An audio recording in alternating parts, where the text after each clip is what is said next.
Olá pessoal, boa noite a todos, sejam bem-vindos aqui à nossa live aqui da FG Clínica de Neuromodulação, Epilepsia e Cannabis Medicinal, tá? É um prazer ter vocês aqui nessa noite, onde a gente vai falar sobre principalmente as causas da epilepsia, né? Por que que as pessoas com epilepsia têm epilepsia? E por que desse tema? Porque primeiro que ele é um tema extremamente questionado, né, nos consultórios.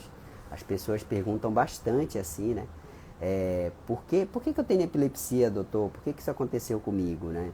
Então isso acaba muitas vezes causando muita dúvida, muita ansiedade nas pessoas.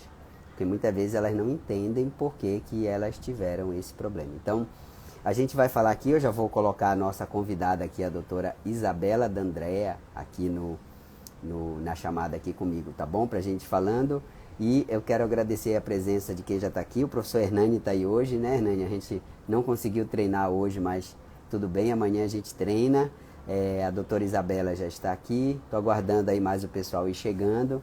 Deixe suas dúvidas, deixe seus questionamentos aqui para a gente poder estar respondendo a pergunta de vocês, tá bom? Então, vou colocar a doutora Andréa aqui para estar aqui comigo. Daqui a pouco ela já vai aparecer. Boa noite, Hernani, dona Rosane, chegando aqui.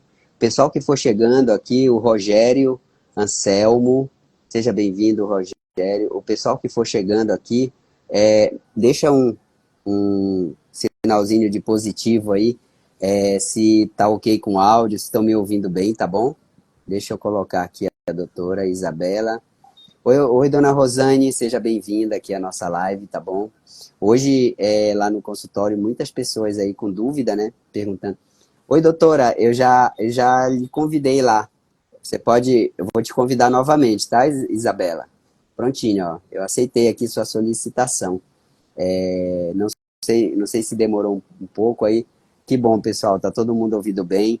Vamos aproveitar, vamos compartilhar essa live, pegar o aviãozinho que tá aqui, né, no canto inferior direito aqui e compartilhar, tá bom? Tá dizendo aqui que a Isabela não está conseguindo participar. Só um momentinho, tá, doutora? Já vou lhe acionar aqui de novo. Você pode mandar novamente a solicitação? Não sei se a Isabela saiu. Mas, pessoal, sejam todos bem-vindos. Obrigado aí pela presença de vocês. Você vê que eu estou aqui com a nossa camisa do Happy Purple Day, né? Do Dia Roxo Feliz.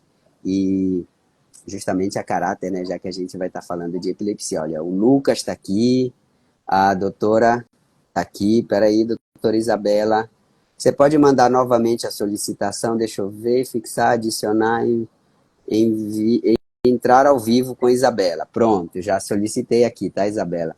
Não sei se tá, não sei se tá chegando aí para você, tá bom? Ah, agora sim. Agora estou aqui. Agora conseguimos, né, Isabela? Tudo bom? Nossa, depois, depois do sofrimento de engarrafamento, de vida do Rio de Janeiro. Mas quem mora aí no Rio já está acostumado, não já? Mas semana passada foi especialmente pior. Foi Acho que mesmo? foi porque teve engarrafamento, e depois, no meio do engarrafamento, teve engavetamento, e aí eu, tipo, um caminho que eu demoro 1 hora, eu demorei quase 3, 2 horas e Nossa meia. Senhora, meu Deus. Bom, mas hoje você está aqui, né? Isso aqui importa. Isso aí. Pessoal chegando aí, entrando aqui na live, todo mundo, a doutora Sueli, a Mari, a Fluciene, Francinete, minha querida irmã, está aqui com a gente também. Pessoal, sejam bem-vindos aqui mais uma vez. Obrigado aí pela presença de vocês. A Renata está aqui. Boa noite. Já vão selecionando aí as dúvidas de vocês, tá? Quem ainda não segue aqui o perfil aqui no Instagram, siga aqui, da FG Clínica de Neuromodulação, Epilepsia e Cannabis Medicinal, tá? A gente atua aqui em Belém do Pará, principalmente, mas também em outros lugares. E a gente traz bastante informação para as pessoas que têm epilepsia e outras doenças neurológicas, né? Então, obrigado aí, o Rodrigo, começou a seguir, seja bem-vindo. Bom, doutora, a gente vai falar, assim, eu convidei uma pessoa extremamente especial, assim, a doutora Isabela, expert em epilepsia, tá? E dentre outras habilidades aí muito boas, por sinal.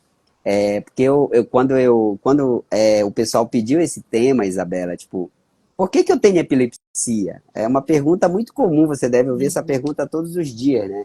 Por que o meu cérebro desenvolveu isso? O que aconteceu comigo que me levou a ter epilepsia? Então eu falei, ninguém melhor do que a doutora Isabela para estar aqui com a gente, e ela aceitou o convite imediatamente. Obrigado de coração, tá, doutora? Obrigado mesmo aí. E aí a gente vai falar disso hoje. Então, quem tiver dúvidas aí, já coloque a sua dúvida aqui para a gente ir respondendo. A gente tem várias perguntas lá na caixinha sobre epilepsia, mas quem quiser colocar aqui, ó, é a melhor pessoa com certeza, sem dúvida nenhuma. E aí, doutora, primeiro seja bem-vinda, fale um pouquinho de você, do seu trabalho, onde você atua, e aí a gente Uhum. começa a nossa live aí, tirando as dúvidas do pessoal aí do porquê as pessoas com epilepsia têm epilepsia.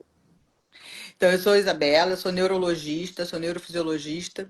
Eu atuo aqui no Rio de Janeiro, né? Coordeno, né? Dirijo o Centro de Epilepsia aqui do Instituto Estadual do Cérebro, Paulo Niemeyer, e também sou professora da pós-graduação da Universidade Federal Fluminense, né? Dentro dessa área de pesquisa de epilepsia. Ótimo, excelente. Quer dizer, know-how tem bastante, né, doutora? E você já trabalha bastante com, assim, imagino que você faça predominantemente, ou Sim, pelo menos a maior parte, é, epilepsia, não é é, verdade? no Instituto a gente só atende paciente com epilepsia, em especial paciente com epilepsia de difícil controle, né, fármaco resistente. E no consultório, assim, apesar de fazer neurologia geral, acho que cerca de 70% dos meus pacientes são de epilepsia, 70, 80, assim. Basicamente, hoje, por exemplo, eu atendi só atendi paciente com epilepsia no Só consultório, então. com É, epilepsia? só, Ótimo. Acho que esse é o sonho de consumo de muitos neurologistas, não é? é verdade. É. E eu posso te dizer também, Isabela, que é o sonho de consumo de muitos pacientes, de muitas pessoas que têm epilepsia, porque é uma reclamação assim geral de que não, não existem poucos especialistas em epilepsia no Brasil, assim. Então as pessoas têm uma carência, embora os profissionais, vamos dizer assim, gerais, né, neurologistas, neuropediatras, que trabalham com todas as doenças, eles tenham conhecimento de epilepsia, mas existem situações em que realmente precisa de alguém com mais experiência, com mais habilidade aí, para escolher o melhor tratamento, a melhor combinação de tratamento para uma determinada pessoa, não é? E é verdade, assim, e aí eu acho que ainda pior, Francinaldo, quando a gente percebe que essa quantidade de pessoas que são formadas, né, mais especialistas em epilepsia, elas estão muito localizadas em regiões específicas, né? Então, se a gente olhar para o Nordeste, apesar de tem pessoas muito boas no Nordeste, no Norte, mas a quantidade é menor. Né? Então, Sim, no Sudeste, no Sul, a gente tem mais quantidade, né? Poucos, mas ainda assim mais quantidade. Né? Se você vai para o norte, nordeste, a gente começa a ter uma limitação maior, né? Eu, quando eu tenho residente, né, agora não estou mais com residente, mas quando eu tinha residente, eu falei, eu vou voltar para minha cidade lá no interior de Minas. Eu falei, vai, por favor, porque a gente precisa descentralizar isso, né? Ter pessoas para poder realmente fazer com que as pessoas todas tenham acesso, não precisa se deslocar, né, para sem poder. dúvidas. Realmente o Brasil, por ser um país muito grande, com todas as suas assimetrias, né, acaba havendo abundância de determinados profissionais em determinadas regiões É, e escassez em outros. Mas, enfim, faz a gente parte. faz o que a gente pode, né, o que a É. gente consegue aí para diminuir essa diferença. Eu estive agora em Bogotá há pouco mais de 3 semanas aí. Foi logo depois que a gente voltou do Advisory Board aí da, Uhum. da Livanova, eu fui para Bogotá para acompanhar o processo de produção do óleo de cannabis, né? Aham. E eu fui o único da região norte que foi. Pois é. De 34 médicos, eu fui o único que fui, né? Então, realmente, região norte, não é nem do Pará, é de toda a região Aham, norte. aham. Que é Então, realmente, quase metade do Brasil, né? É enorme. exatamente. É enorme o negócio aqui. Mas que bom. O pessoal que está aqui com a gente, no final eu tenho uma informação muito legal para passar para vocês aí. E aí fiquem com a gente aí até o final, que tem uma novidade aí muito legal que a gente vai estar lançando aí em breve aí, relacionada a algumas doenças neurológicas. Bom, doutora, sem mais delongas, Uhum. tá? É, vamos falar um pouco, então, por que que as pessoas com epilepsia têm epilepsia? Então, nos consultórios, nas conversas, nos corredores de hospital, as pessoas sempre fazem essa pergunta. Doutor, por que que eu tenho epilepsia? O que que aconteceu? Eu sei que a medicina não sabe exatamente o que acontece, mas a gente tem algumas ideias, né? Uhum. Aí, algumas que foram perguntas assim, causa genética, né? Uhum. Epilepsia pode surgir de um problema genético, puramente genético. Assim, eu vou enumerando aqui Uhum. as possibilidades para a gente ir debatendo, tá? Mas a ideia seria a gente tentar entender quais são os fatores herdados ou ambientais que levam um cérebro até então normal a começar a dar crise, começar a dar uma série de alterações que as pessoas com epilepsia vivenciam. A primeira pergunta que me fizeram foi a genética. Doutor, eu herdei isso de alguém, do meu pai, da minha mãe, de algum avô? De onde veio isso? A genética tem um papel aí nessa gênese? Então, acho que assim, antes só de falar da genética, eu vou só pontuar uma questão assim que antes da gente falar da causa, das causas, eu acho que vale a pena a gente colocar assim, quando pode começar a epilepsia, porque a causa Ah, é está muito verdade. relacionada com essa questão. Antes, as pessoas têm a impressão que epilepsia é uma doença só de criança. Então, comecei a ter a crise com 20 anos. Ah, não é possível. Eu não tive isso na infância. Ah, comecei com 40, comecei com 50, não é possível. Passei minha vida inteira até agora e nunca tinha tido nada. Como é que eu fui ter agora? Né? Isso é uma doença Como de é? criança. E não é. Né? Ela pode acontecer em qualquer faixa etária, principalmente na criança, mas agora também principalmente no idoso. A gente daqui a É alguns verdade. anos a gente vai dizer que epilepsia é uma doença de idoso, É porque verdade. a curva do idoso está aumentando assim, daqui a pouco vai ficar maior do que a da criança. É. E aí, por que eu falei isso? Porque assim, você tem sim causas genéticas de epilepsia, não é a maioria. É, aí a gente precisa entender que, primeiro, duas coisas. Genético não quer dizer herdado. Herdade. Eu Exatamente. posso ter uma causa genética que eu comecei a minha condição genética e não herdei, não tem ninguém na minha família que tem essa doença, ou que tem esse Uhum. gene. Esse gene pode começar em uma pessoa em especial e se ficar só nela. Não precisa também ela ter que passar para ninguém.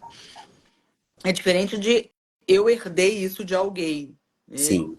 Então, assim, epilepsia, ela pode ter causa genética, ela pode ser herdada, mas na maioria das vezes, a- o gene, ele é um gene que a gente vai colocar aí, botar muito entre aspas para ficar mais fácil de explicar, um gene fraco. Ele Uhum. precisa de outras coisas além dele, de combinações de outros genes, combinações de fatores ambientais que façam com que que ele apareça, que ele se expresse. Poucas as doenças epiléticas, ou raras as doenças epiléticas, elas têm um gene único, Uhum. que a gente consiga dizer. Por exemplo, doença de Dravet, ela tem um gene único. Sei lá, esclerose tuberosa. Ela tem um gene único. Mas são poucas essas doenças. A maioria tem um componente genético, mas aquele gene sozinho não seria o responsável para fazer com que a pessoa desenvolvesse epilepsia. Exato, né? Vamos pensar aqui um pouquinho, doutora, como se investiga um acidente aéreo. Eu tô cada vez mais estudando, porque o meu filho ó, virou um aficionado por aviação, e eu também, de certa forma, adoro. Então, Uhum, vamos dizer assim que no acidente aéreo eles vão investigando e vão dizendo que são elos da corrente que vão se fechando para chegar num determinado final, né? Quer dizer, não é um fator único, né? Então, o fator genético é um elo que, quando uhum. presente, né, Ajuda em a raríssimas situações, só ele, mas na maioria das vezes ele começa, digamos assim, a preparar um terreno, uhum, talvez, alguma coisa, predispor a pessoa a, a um determinado desfecho, vamos falar assim, que pode ser a uhum, epilepsia, como pode ser outras coisas. Então, esse seria um elo, né? Um elo aqui da corrente aí que está se fechando aqui uhum, para gente.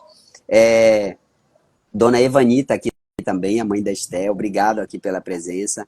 pessoal que está aqui assistindo, vamos compartilhar a live, pegar o aviãozinho aqui, passar para pelo menos 3 pessoas, pessoas do perfil de vocês, para trazer um número cada vez maior de pessoas aqui para a live, tá bom?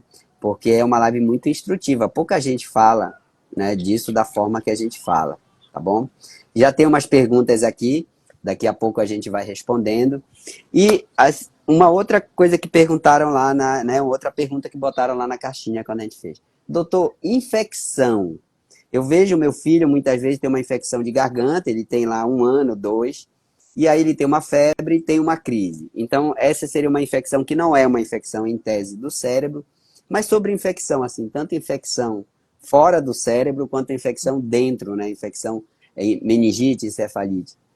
Poderia ser um outro elo que, quando presente, também aí pode ajudar nesse desenvolvimento? Então, quando a gente fala de infecção, a gente tem que falar de algumas coisas. Então, a primeira vamos falar da infecção no cérebro. Depois a gente fala Isso. das outras. E aí, ainda assim, a gente precisa falar de duas coisas. Uma é a epilepsia e a outra é a que a gente chama de crise sintomática aguda. São duas Uhum, coisas separadas. Então, por exemplo, o paciente com uma pessoa que tem uma encefalite herpética, que é um vírus que vai lá no cérebro, no lugar muito especial, que é né, que costuma. Se ele, na hora da infecção, ele está tendo uma crise epilética, pode ser que essa pessoa não tenha epilepsia no futuro, porque uhum, ele está diante de um quadro que está irritando o cérebro dele numa coisa aguda.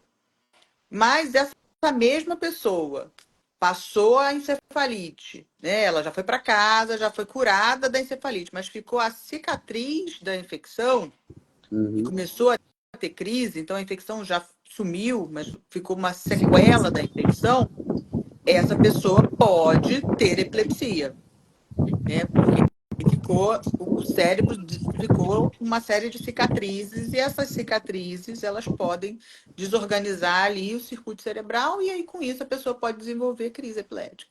Mas aí vou voltar só um pouquinho quando a gente falou da parte genética, porque não é toda pessoa que tem uma encefalite que vai ter epilepsia.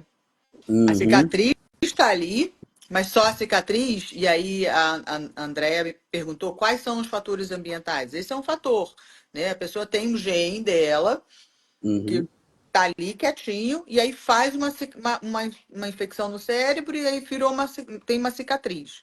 Não é todo mundo que tem cicatriz que vai ter, mas aquela pessoa que tem ali o elozinho lá, né, que você falou, do genético, ela já tem lá uma chance maior de ter epilepsia, né?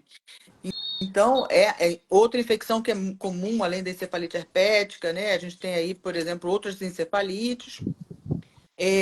Mas também, por exemplo, tuberculose cerebral. A gente pode ter aquela cisto seco, que é aquela vermezinho do porco o que vai verme para o do cérebro, porco. fica lá, né? Hoje a gente tem menos, mas né, ainda assim a gente tem infecção por Sim. cisticercose cerebral e isso Aqui pode. tem bastante, viu, doutora? É, A gente pega, às vezes, uns pacientes que, quando ela entra naquela forma calcificada, que você olha a tomografia, parece um céu estrelado, assim, de tanto pontinho de calcificação. Infelizmente, aqui é. é uma região endêmica, né? Aham. Do verme do porco aqui, que é a cisticercose, né? Pode Pois dar. é, e é bastante, e é uma condição que é bastante, assim, a cicatriz que ele causa é bastante irritativa, assim, né? Exatamente. Então, essas infecções, então, infecções crônicas que deixaram sequela, elas podem causar, sim, epilepsia. Infecções agudas no cérebro, elas podem causar crises epiléticas, não necessariamente Uhum. epilepsia. Epilepsia. Infecções fora do corpo, né? Fora do Uhum. cérebro, né? Fora do corpo, mas fora do cérebro, é o cansaço, né? É, exatamente. Mas as infecções, elas podem diminuir o limiar que a gente chama para crise. Então, a pessoa que tem epilepsia, ela tem uma chance, assim, todo mundo, né, se atingir um determinado patamar, pode ter crise epilética, qualquer pessoa, se chegar aqui. Né? Mas a pessoa com epilepsia, ela tem esse nível para ter a crise epilética mais baixo. Sim. Né? E a infecção, o que que ela faz? Ela diminui mais ainda esse nível. Então, a pessoa que tem um nível alto, que não tem epilepsia, se baixar um pouquinho, vai continuar sem ter. Mas a pessoa que tem epilepsia, que já tem o nível baixo, se baixar, a chance é maior, né? Uhum, Então, infecções, de uma forma geral, elas descompensam justamente porque elas diminuem mais ainda, né? Por liberar uma série de substâncias no cérebro, no corpo, tudo mais, diminui mais ainda esse limiar.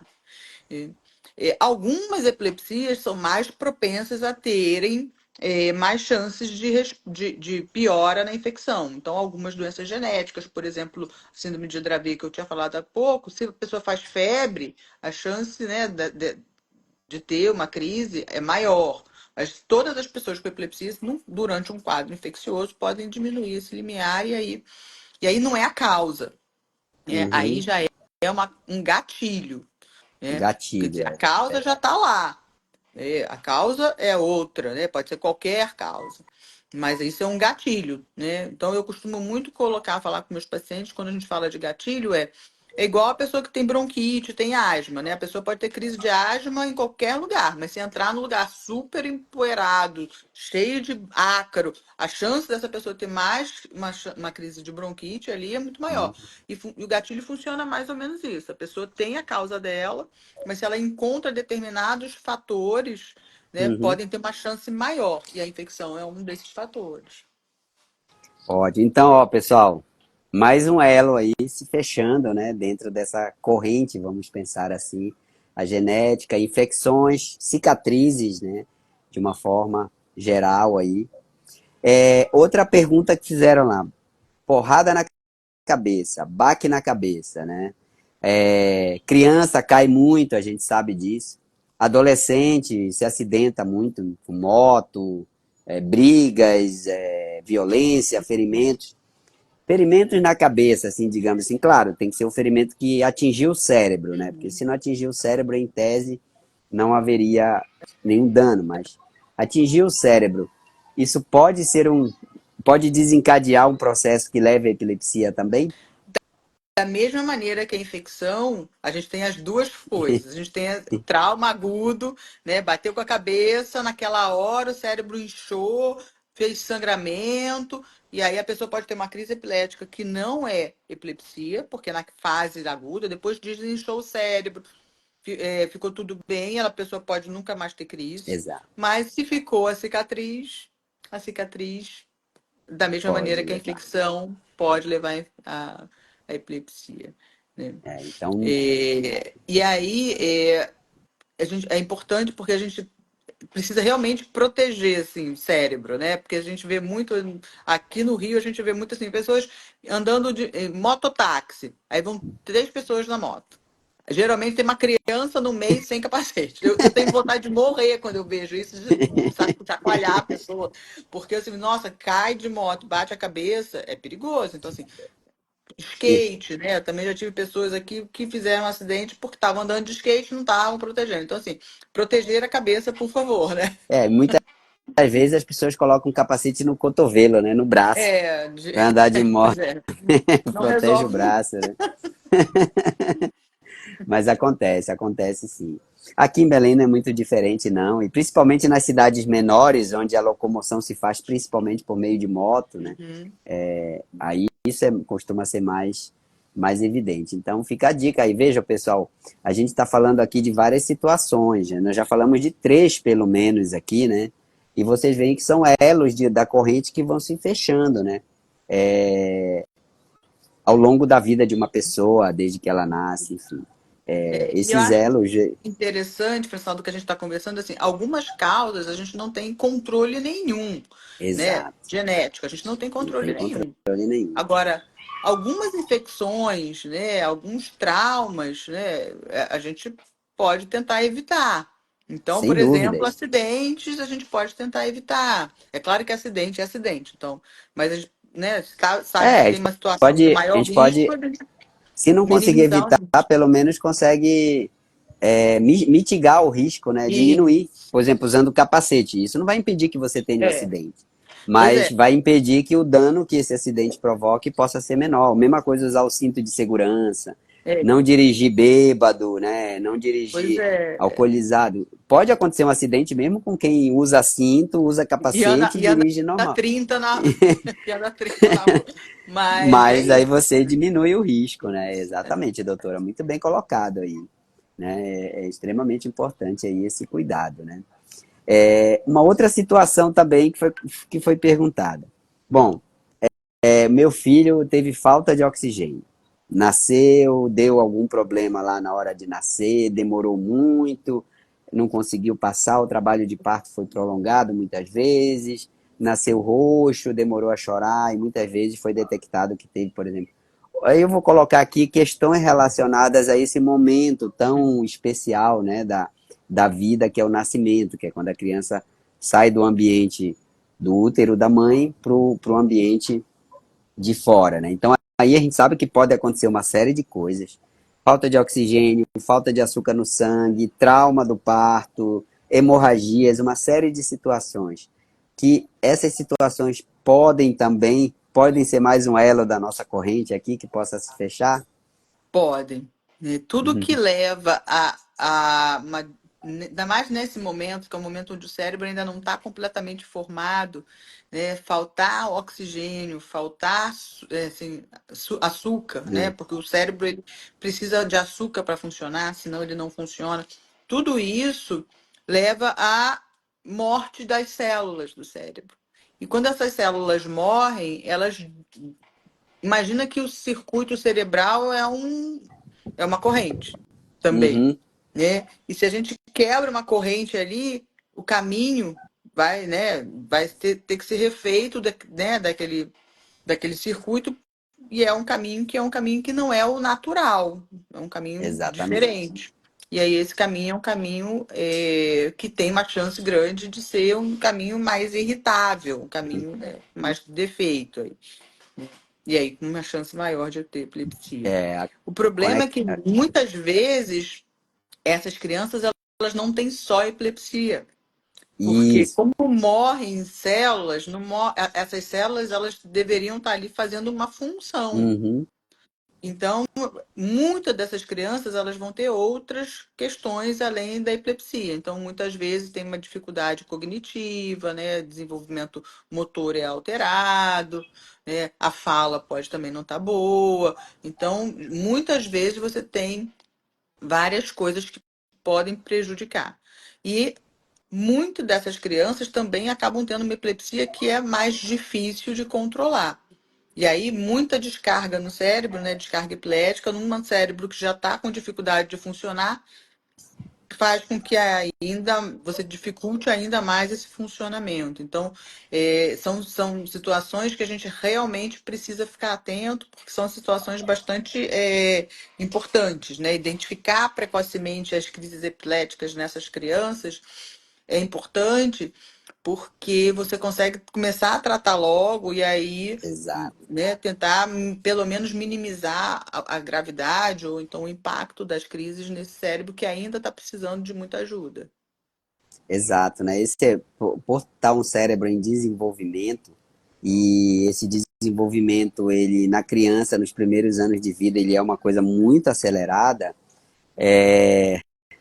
esses danos podem ter consequências que vão durar para a vida toda da criança, às vezes até podem ser até piores do que a própria epilepsia em si, né? Então a gente vê criança com aquela espasticidade, criança que não dorme, fica irritada o tempo todo, não fala muitas vezes, se agride, se autoagride.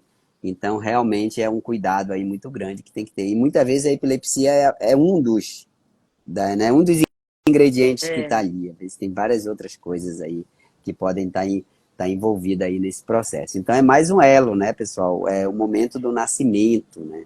O momento do nascimento, às vezes até um pouco antes do nascimento também, né? Tem todo o cuidado aí com o pré-natal, aí com a gravidez. Então, as mamães aí, né, que estão aqui nos assistindo, tem que ter bastante zelo nessa fase da vida aí, porque realmente você está gerando uma vida e essa vida vai e ficar com você aí.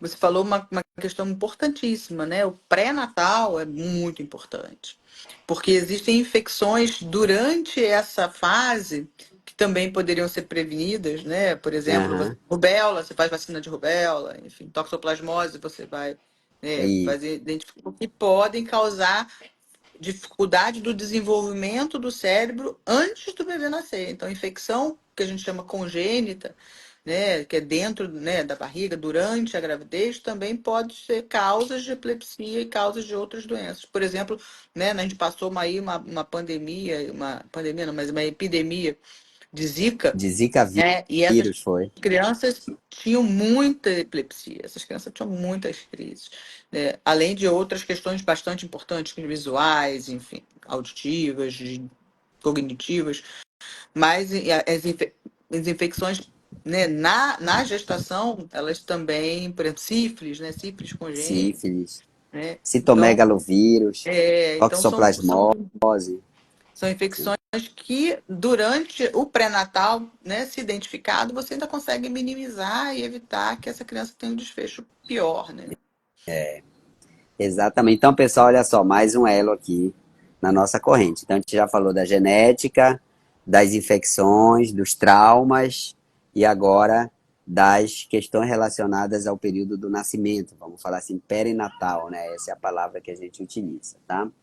Aí já tem uma pergunta aqui que aí eu quero aproveitar para a gente já responder aqui a pergunta da colega. Problemas psicológicos e psiquiátricos, tipo depressão, ansiedade, doenças psiquiátricas em geral, né? Elas podem. A pergunta da colega Silvia é se pode virar epilepsia. Aí eu posso perguntar se pode causar epilepsia. Pode estar associada. Isso é uma pergunta muito interessante porque muitas pessoas acham isso, né? Acham que pode ser causa. Na verdade, ela pode ser até um gatilho, como a gente falou antes, mas nunca causa. Então, a pessoa que é deprimida, ela tem uma condição psiquiátrica que muitas vezes pode, né? Quem tem depressão tem uma chance maior aí por questões mesmo biológicas, aí acho que fica muito complicado a gente explicar aqui, Sim. mas não é a causa. Vamos imaginar que seja o mesmo. A pessoa que tem depressão ela tem uma chance maior porque lá atrás o que causa a depressão pode também causar epilepsia. Né? Vamos pensar assim, E às vezes da até mesma os maneira, medicamentos, né? Tem os às medicamentos vezes antidepressivos medicamento que podem também. E às desencadear, né? vezes, ou às vezes a pessoa está tratando de epilepsia e medicamento de epilepsia também pode causar depressão. Então, eles estão muito juntos, mas nunca um como causa do outro. Eles são parceiros, vamos colocar assim, mas não causa. Então, assim, eu não posso me estressar porque se eu me estressar eu vou ter epilepsia. Não. Eu sou muito ansiosa e porque eu sou muito ansiosa eu vou ter epilepsia. Também não. Né? É, Gatilhos, sim, né? Porque ansiedade, depressão acabam levando a privação de sono, a outras coisas que podem fazer você ter uma chance maior de descompensar a sua epilepsia, mas não como exatamente. causa. Excelente. Então, aqui mais um elo, né, que a gente tem aqui de gatilho, que é a parte das questões emocionais. Na verdade, não seria bem um elo, né, porque, como a gente falou aqui, não seria bem a causa. Mas vejam que vão se somando fatores, né? Uhum. Fatores, alguns diretamente, outros de forma mais indireta. Aí a colega que está no perfil tá Doces e Delícias da Ruth, eu imagino que seja a Ruth. Ela coloca boa noite, gosto muito quando tem live. Ruth, a gente está fazendo live toda semana não. Por enquanto a cada 15, mas a ideia é a gente colocar toda semana. Inclusive, eu já convido aqui vocês para participarem da live de quinta-feira, que a gente vai falar de autismo, porque hoje é o dia do orgulho autista. Mas como eu já tinha a live com a Uhum. doutora aqui, já estava programado, disse, não, a gente vai manter e vamos fazer na quinta. Então, quinta-feira, às 20 horas, nós estaremos aqui no perfil novamente, falando de autismo. Ela fala que o esposo dela tem epilepsia desde os 14 anos de idade e que hoje ele está com 40 anos. E o caso dele foi uma bolada que ele levou na cabeça em 1995, que ele tirou um cisto. Entendi. Uhum. Deve ter sido uma senhora bolada. A não ser que ele já tivesse lá um cisto de aracnoide, muitas vezes, que é uma bolada, mesmo não sendo tão forte assim, provoca um sangramento dentro do cisto e muitas vezes pode acabar levando a uma cicatriz que pode causar epilepsia, né? Doutora, Aí, a outra pergunta que me foi feita lá é problemas de tumores, né? Então, tem criança que tem tumor na cabeça, tem adolescente que tem tumor na cabeça, mas principalmente a população mais idosa, né? Da partir que é onde a quantidade, a incidência, a prevalência de tumores acaba ficando mais mais alta. E a gente vê muitas pessoas com tumores tendo crise convulsiva, né? E às vezes até depois que tira o tumor, as crises continuam. Então, poderia ser tanto um gatilho quanto uma causa. Como é que funciona essa parte dos tumores É. aí, as epilepsias? Os tumores, eles acabam sendo uma causa mesmo de epilepsia, Causa direta, porque assim, né? uma causa direta. Principalmente, a gente, quando fala de tumor no cérebro, a gente vai falar de tumores que crescem rápido, que são os mais graves, que são mais perigosos. Esses também podem causar epilepsia, mas até menos do que os tumores que a gente chama de crescimento lento, aqueles que estão lá há muito tempo, né? Existe um tumor especial que a gente chama de DINET, que ele é quase um tumor que é quase uma parte do cérebro mal formada, assim, é um tumor bem, né, bem levinho, assim, de malignidade, vamos colocar assim, Indolente. mas é um tumor super capaz de criar epilepsia. Se ele está ali, a chance da pessoa ter epilepsia com ele é enorme. E aí, muitas vezes, tirando esse tumor, a chance de controlar ou de, né, da pessoa ficar livre da epilepsia acaba ficando maior, né? É. Então, quanto mais, assim, então a gente tem os tumores que são tem mais chances de ter, né? Então, um DINET, um ganglioma, né? Mas mesmo assim, os tumores mais graves, né? Aqueles que crescem rápido, ainda assim, por causar, não só pelo tumor em si, mas por causar alteração né, edema no cérebro, às vezes alguns sangramentos, também pode ter uma chance grande de ter epilepsia. Então, os tumores são causas bem significativas de epilepsia. Inclusive, às vezes até o próprio tratamento do tumor pode levar, né? Porque muitas vezes, por exemplo, pode ser necessária uma cirurgia e essa cirurgia funcionaria em tese como um trauma, né? Uhum. Claro que a cirurgia é feita para tirar o tumor, mas às vezes a cicatriz que a cirurgia deixa pode funcionar como o fator, né, de causa. E também, às vezes, tratamento quando envolve radioterapia, né? Às Uhum. vezes a aplicação da radiação em determinadas regiões do cérebro também pode ajudar, né? Então é mais um elo aí. Ou seja, a gente vai passando pelas faixas etárias, vai sempre tendo Aham. alguma coisa que pode, Pois é, que pode provocar, né? Acho que o desafio é passar por tudo isso e e passar passar sem ileso.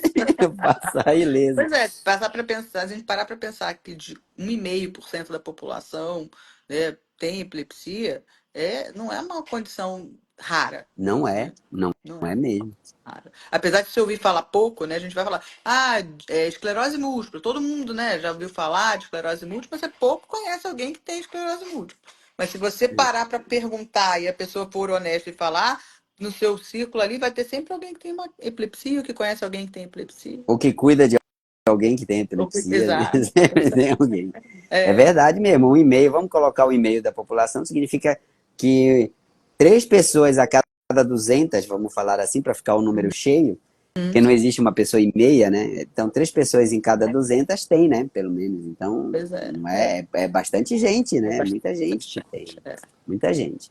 Bom, aí aproveitando aqui a pergunta da Josi Rocha, que foi uma outra pergunta também que foi feita lá. Problemas do sono. A gente sabe que tem epilepsia que dão mais, as crises dão mais quando a pessoa dorme. A gente sabe que tem epilepsias que ocorrem pelo ato de dormir, né? Agora ela quer saber se a epilepsia do sono é considerada mais grave. Aí a gente fala um pouquinho do Uhum, sono como causa, né? uhum. Que o objetivo aqui é falar de causas, claro, né? E aí a gente pode esclarecer para ela se seria uma forma mais grave. Acho que qualquer coisa que dê enquanto a gente está dormindo Não, não não é deve ser bom. boazinha, não. Não deve ser tão bom, não.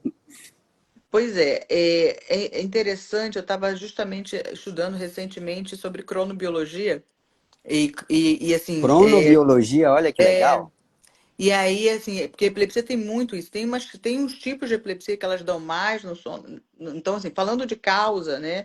Não existe uma causa específica, senão, bom, talvez uma causa que seja aquela epilepsia hipermotora do sono tem uma causa genética, enfim, que é dar mais no sono. Mas, de uma forma geral, não tem uma causa específica que leve à crise no sono. Mas, na verdade, dependendo de onde a crise comece, que tipo de epilepsia a pessoa tem, ela pode ter uma chance maior de ter crise no sono ou não. E aí tem relação com uma série de outras coisas, né, que é hormônio que a gente libera, de como é que o cérebro, mas principalmente porque no sono o cérebro ele fica, principalmente quando você está começando a dormir ou quando você está Uhum, acordando, o cérebro ele fica mais sincronizado. Normalmente, né, o cérebro é desincronizado. O que a gente chama de hum, desincronizado? É cada parte fazendo uma coisa. exato. Né? Então, uma área do cérebro faz um negócio, outro enxerga, outro fala, outro pensa, né? Então, o cérebro está cada hora fazendo um negócio ao mesmo tempo. Então, ele está desincronizado. Então, mas quando a gente vai dormir, ele tende a ficar todo mundo quietinho, né? E só algumas áreas específicas funcionando. Então, ele fica mais sincronizado, né? Hum, Então, toda vez que a gente fica mais sincronizado, a gente tem uma chance da descarga elétrica passar mais fácil. Então, principalmente nessa fase de ir dormir, né? Começar a dormir, começar a acordar, o cérebro sincroniza mais. E aí, com isso, você tem uma chance maior de ter crise. Então, sim. Tanto que quando a gente pede para fazer um eletroencefalograma, né, porque teve uma pergunta até que passou, e eu vou aproveitar e vou falar assim: posso ter um monte de exame, né, normal e ainda assim ter epilepsia? Sim. O diagnóstico de epilepsia ele é clínico. Então, você pode ter ressonância normal, eletro normal, tudo normal e ainda assim ter epilepsia. Mas, quando a gente fala no eletro, às vezes você tem o eletro acordado, que é normal, e se você faz ele no sono, ele vai estar alterado. exato. Então, toda vez que a gente, né, pede um eletro, a gente pede, olha, vigília e sono. Porque a gente precisa ver essas duas fases, porque uma delas está normal e na outra não está, né? Exatamente, né? Por isso E, que a gente, quando a gente pede o exame, a gente pede, né, para pessoa cochilar ou até mesmo dormir, né, sono, para fazer o exame, né, para tentar pegar essas alterações, já que o cérebro dormindo é diferente do cérebro acordado, né, exato. funcionalmente falando. E se é uma epilepsia mais grave, né? Na verdade, não é que seja uma epilepsia mais grave, mas ela, a crise no sono, principalmente a crise convulsiva, ela está mais relacionada com risco de morte súbita, né? Então, por isso ela parece ser mais grave, porque ela está relacionada com essa dificuldade. Se você pensasse uma crise convulsiva deitada, deveria ser menos grave do que uma crise convulsiva a pessoa andando na rua. Sem Porque, né, dúvida. ela já está deitada, vai bater com a cabeça, né? Nada disso. Mas o problema maior é o risco de morte súbita. Então, toda vez que a gente tem uma epilepsia com crise convulsiva no sono, a gente tenta ao máximo controlar essa crise, porque ela é o que tem maior chance de morte súbita. Pensar que à noite, né, usualmente a pessoa está dormindo, quem está do lado dela está dormindo, se é que tem alguém do lado, então é muito mais difícil prestar socorro para alguém à noite, né? Tudo é mais difícil, até os hospitais são mais difíceis de, É. de ter Se à você noite, tem uma então tudo é crise mais. de, né, e fica virado de barriga para baixo, né, sufoca, então também tem mais chance de, né, então É, é pior mesmo, né, crise no sono, principalmente convulsiva, é pior. bom. A Emily, né, perguntou aqui que ela chegou tarde, que ela queria saber se a live vai ficar salva. Sim, Emily, ela vai ficar aqui no perfil aqui do Instagram, tá? Depois você pode assistir a parte da infecção, que ela queria saber por causa da filha dela, de 2 anos, que teve crise quando estava com alguma infecção, tá bom? Você pode assistir aqui, pode mandar sua pergunta depois aí que a gente responde, sem problema nenhum, tá? A questão dos exames normais nós já falamos aqui, o objetivo nosso principal aqui é falar de causa, mas enfim. E aí, a próxima pergunta, né, que surgiu é assim, o derrame cerebral, né, o famoso derrame, o AVC, a hemorragia, a falta de oxigênio e tal, ocorre muito mais nas pessoas idosas e tal. Mas pode acontecer também em pessoas mais jovens, por causa de aneurisma, malformação arteriovenosa. Também podem ser uma causa de epilepsia, doutora? Também podem, da mesma maneira que o trauma, ele funciona muito parecido com o trauma, na verdade, porque Uhum, ele acaba gerando ali a mesma coisa, né? Na fase aguda, um edema, um sangramento, né? Uma falta de oxigenação naquela região. E depois aquela cicatriz, ela é uma cicatriz que tem uma chance grande de virar epilepsia. E a gente coloca assim, mais ou menos do ponto de vista teórico, assim, até 10 dias do quadro agudo, a gente considera ainda como uma crise epilética aguda, né, relacionada ao evento, não epilepsia, mas se a crise começou a aparecer depois de 10 dias, isso geralmente é crise epilética mesmo, e o paciente vai precisar tratar como epilepsia e por tempo indeterminado, na maioria das vezes, porque na maioria das vezes aquela cicatriz vai estar lá e ela que causa a epilepsia, então enquanto a causa está lá, a gente não tem como tirar a medicação, né? Exatamente. Muito bom. Então, olha, nós já falamos da genética, nós já falamos do trauma, nós já falamos das questões relacionadas ao parto, nós já falamos das infecções, nós já falamos questões do sono, um pouco emocionais, nós já falamos do AVC também. Então, olha, vejam que são muitos fatores, né, envolvidos, cada um, digamos assim, com seu peso, com seu impacto aí na gênese, né, da epilepsia. A Samaíra Carvalho colocou aqui que o VNS ajudou muito o bebê dela, que o aparelho é maravilhoso. A gente está falando, aqui a gente não está falando de tratamento, mas o VNS é uma das formas de se tratar pessoas que sofrem com epilepsia refratária. E aí a Josi pergunta o que é o VNS. O VNS é um dispositivo que a sigla é estimulador de nervo vago. Para algumas pessoas que têm determinados tipos de epilepsia, ele ajuda bastante, sim, a ajudar no controle das crises. Ele ajuda bastante no controle das crises, tá bom? Lá no canal no YouTube da FG Clínica, tem vários vídeos lá sobre VNS que eu fiz. A doutora também, no canal que ela utiliza também, certamente tem, tá? A gente estava até junto lá em São Paulo, aí no final de abril, final de maio, final de abril, Final de abril. participando lá de um evento, então tem bastante conteúdo aí para vocês também sobre o VNS, tá? Bom, aí tem algumas causas assim que perguntaram, por exemplo, determinadas síndromes genéticas. Vamos falar, síndrome de Down, por exemplo, que é uma síndrome relativamente comum, né, assim, das doenças genéticas. Essas síndromes podem estar associadas à epilepsia, quer dizer, o fato da alteração lá genética dessa síndrome pode levar a pessoa a desenvolver epilepsia? Pode, né?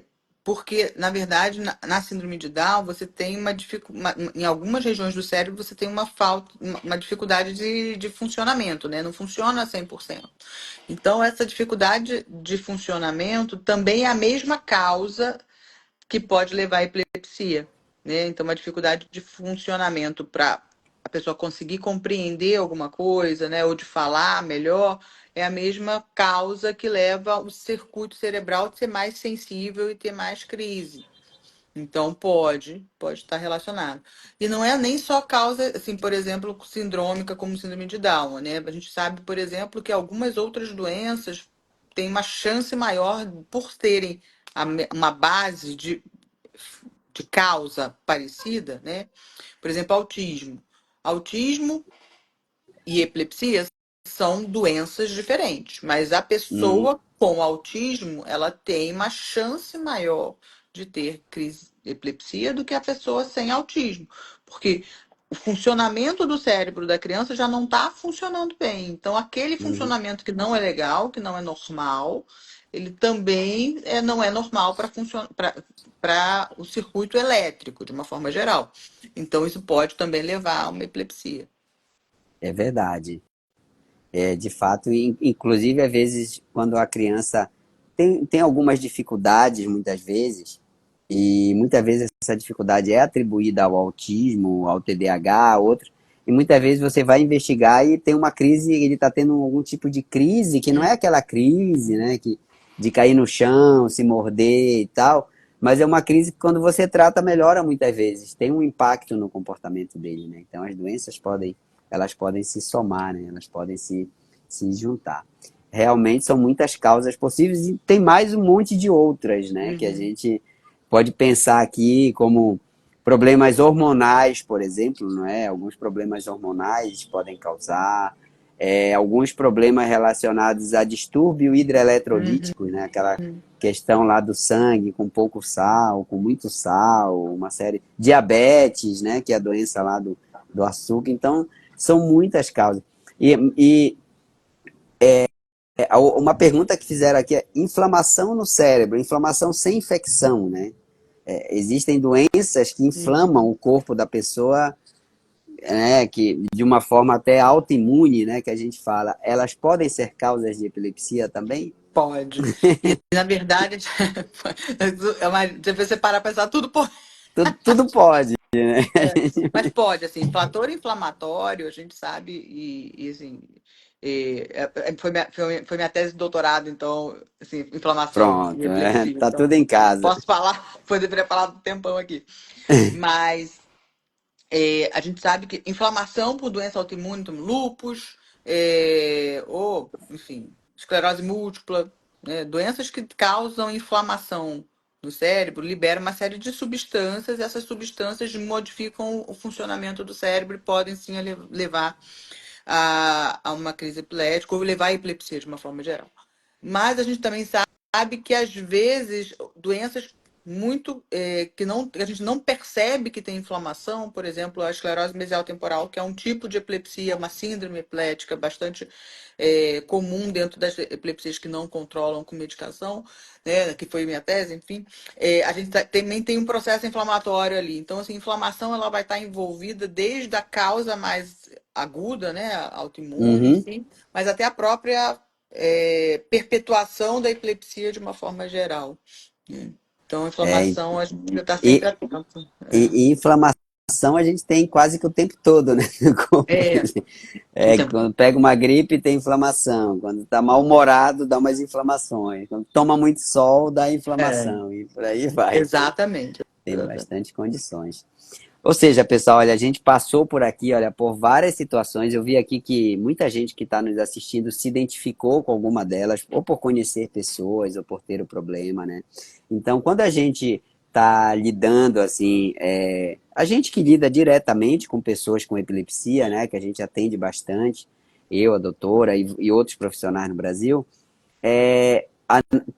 o que está passando na nossa cabeça ali enquanto a pessoa está lá muitas vezes relatando, mostrando, a gente quer entender o que é que causou, né, doutora? A gente está sempre buscando nisso, né?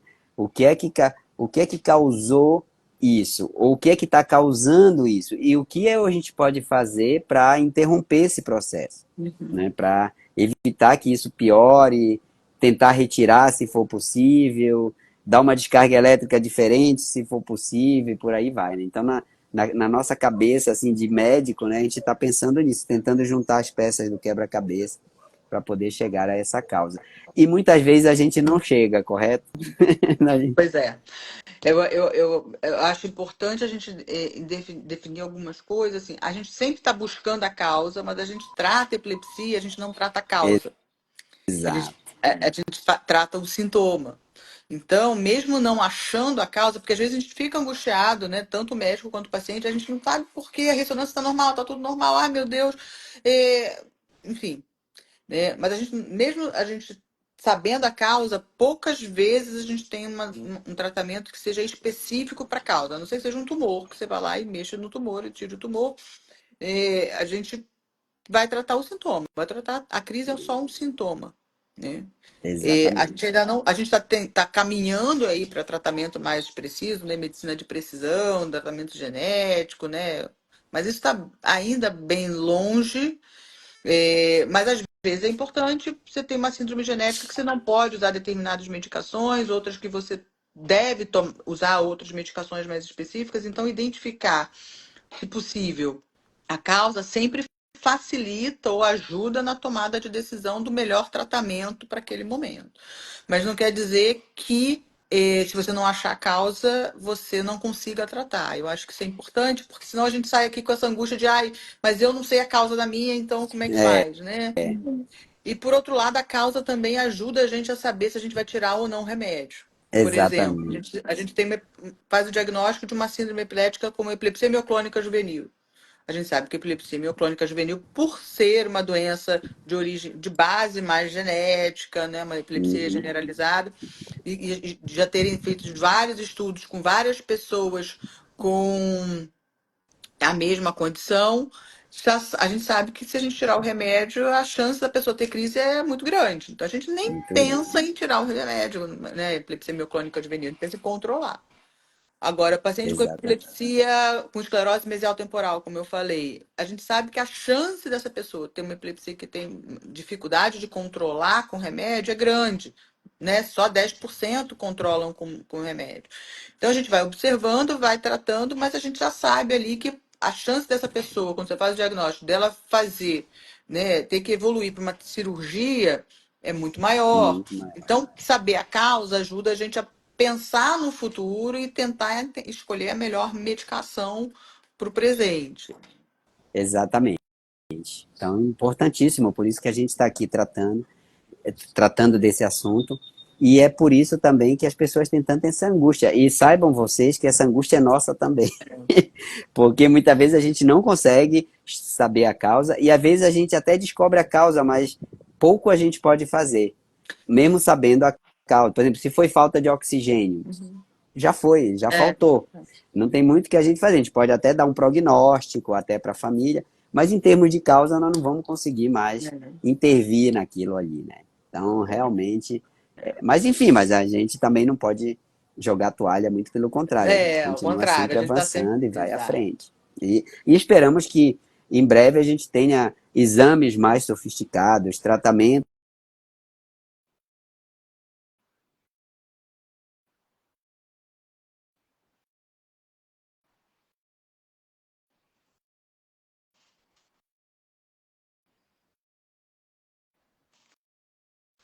Eu, eu perdi teu áudio, Voltou? deixa eu. Você está Agora, me ouvindo? agora eu É, estou ouvindo. não Agora é eu tô porque entrou uma ligação. Quando entra uma ligação, Ah, ele. Voltou, tá. pessoal. Voltou aí? Todo Voltou, mundo me voltou. ouvindo já. Aham. Então, assim, eu falei que voou o tempo, já só faltam 3 minutos para as 9, a gente já vai encerrar daqui a pouquinho. Eu quero só dizer para vocês, eu falei que eu ia anunciar alguma coisa aqui no final da live, que é o seguinte, a gente está iniciando um trabalho aqui, pessoal, que bom, a gente faz muitas lives com colegas que a gente convida para vir, por exemplo, a doutora aqui e outros colegas. Só que a gente pensou assim, por que não a gente fazer live com as pessoas que têm o problema? Né? Tipo, como é que uma pessoa com epilepsia vive? Como é que uma pessoa que tem doença de Parkinson vive? Como é que uma pessoa, ou como é que a família dessa pessoa, né? Então a gente está iniciando um projeto aqui que vai se chamar, tipo assim, a doença que eu vivo, né? Que no Legal. caso, se for epilepsia, a epilepsia que eu vivo, a doença de Parkinson que eu vivo. Então a gente vai lançar aí essa semana para vocês aqui no Instagram um formulário para quem quiser participar, né? A gente tem uma sequência a ser seguida para não ficar uma coisa muito aleatória. E aí a gente quer ouvir vocês, quer entender como vocês vivem, porque vocês passam lá com a gente prescreve um remédio, muitas vezes pede um exame, mas daí em diante a gente não tem mais contato, né? O contato vai ser só depois. Então já fica aí anunciado para vocês. Em breve vai ter aí no perfil as propostas. Quem quiser participar se inscreve, responde as perguntas lá e a gente vai começar a iniciar essa série aí com várias doenças neurológicas, não só com epilepsia, mas com Parkinson, com Alzheimer, com cefaleia crônica, esclerose, todas aquelas doenças, né, que têm um impacto, a gente vai fazer dessa forma aí, tá? Com certeza, porque eu acho que vai ser acho que vai ser uma experiência muito legal, viu, doutor? Acho que vai Eu ser acho que bem vai ser muito interessante. bom.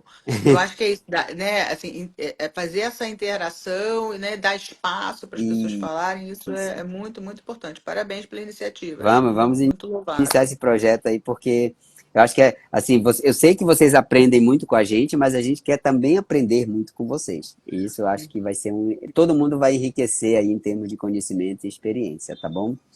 Bom, pessoal, eu quero agradecer a presença de todos aqui, já são 21 horas aí, né? A presença de todos que ficaram aqui com a gente, quem compartilhou a live, quem for assistir depois aqui, tá? Obrigado aí pela presença. A gente sabe que o tempo hoje é algo muito valioso, então vocês estarem aqui com a gente é sinal de que o que a gente produz aqui é de qualidade e está ajudando vocês de alguma forma. Então, a gente fica muito grato.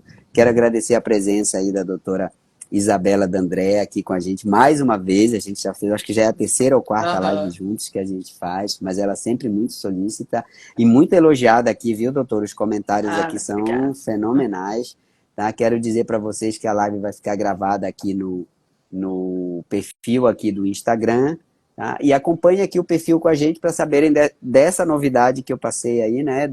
Da doença que eu vivo, digamos assim, e de outras novidades que a gente está trazendo aí para cá na área de epilepsia, na área de distúrbio de movimento, na área de dor crônica, transtornos psiquiátricos e etc. Tá bom? Doutora, suas palavras finais e a gente encerra. Muito obrigado de coração. Né, eu que gostaria de agradecer, Francinalda, é sempre um prazer estar aqui, né? Vou estar sempre que você me convidar, eu vou estar aqui, Obrigado. parabenizar pelo trabalho que você faz, assim, é um trabalho constante. A gente sabe que a gente, como médico, não é fácil fazer rede social, Não né? é. Assim, porque a gente tem muita. Estou no consultório ainda, então assim, né? A gente tem muita coisa que a gente faz e aí acaba que a rede social é mais uma das coisas, então a gente acaba então, conseguir ter uma constância nisso, eu acho que é muito difícil, está de parabéns, né? Ainda mais colocando mais um projeto, né? Esse também vai ser bastante interessante. Então, e agradecer, então, novamente aqui, né? Eu só comentar uma coisa que a gente não falou de etiologia, de causa, que Claro. é displasia. A gente esqueceu de Ah, falar de displasia. displasia, né? Mas aí a gente pode conversar em outro momento, mas é uma causa que é importante a gente depois conversar, porque é uma das causas de epilepsia de difícil controle, né? Que não controla com medicação e às vezes a gente não consegue achar na ressonância. Então, eu acho que fica aqui para a gente depois falar um tema só de displasia, assim, para poder Isso. porque as pessoas E, não sabem, né, que excelente. existe, né? Aí é o que a gente convida um neuroradiologista também para falar aqui. Aqui tem o doutor Isso. Bruno Falcão, tem o doutor Maravilha. Ricardo Rogério, Pois o é. doutor Diego Moura. Podem falar aqui, porque aí nem, nada melhor do Um que um, radiologista. um neuroradiologista para falar de displasia Pois aqui, com é, porque a gente certeza. fala pouco, e aí quando dá o diagnóstico, a pessoa fica, nunca ouvi Nunca, falar disso, daí não assim, faz. é. É excelente, olha, muito bem observado. Já ficou um tema aí para nossa próxima live aí, tá? Com certeza, falar de displasia vai ser bem legal, sem dúvida Aham, nenhuma. É verdade mesmo, a gente fala muito pouco, né? A gente acaba falando pouco. é. Muito bom. Isabela, obrigado, uma Eu ótima que noite agradeço para para vocês você. também. Obrigado, pessoal, e até a nossa próxima live, tá bom? Um abraço, tudo de Tchau, bom. Tchau, tchau. tchau.